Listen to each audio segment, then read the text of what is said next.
Ils ont posé un genou à terre et ont levé le poing pendant 1 minute en hommage à George Floyd. Comme près de 1000 personnes chaque année aux États-Unis, cet Afro-Américain a été tué par un policier. Le racisme et les violences policières existent aussi en France, mais dans une moindre mesure. Le rapport du défenseur des droits Jacques Toubon étaye cette triste réalité.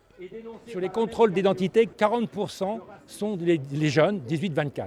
Et sur ceux qui sont interpellés dans les jeunes 18-24 ans, plus de 80%, c'est ceux qui sont de sensibilité ou répertoriés comme noirs, arabes ou maghrébins.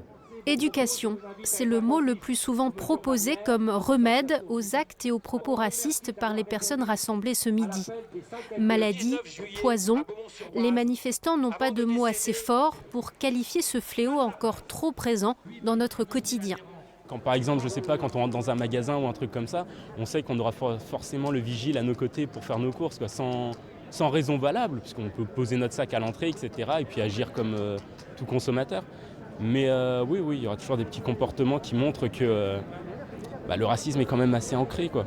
C'est pas tolérable qu'aujourd'hui il y ait encore ce genre de choses et qu'il faut que ça bouge. Et le meilleur moyen de faire bouger les choses, c'est de se rassembler, de montrer qu'on veut agir, on veut changer les choses. Pour lutter contre le racisme et les violences policières, la Ligue des droits de l'homme de Quimper va se doter d'un nouvel outil indépendant. Il s'agit de créer un observatoire des libertés publiques pour recenser, entre autres, les actes racistes.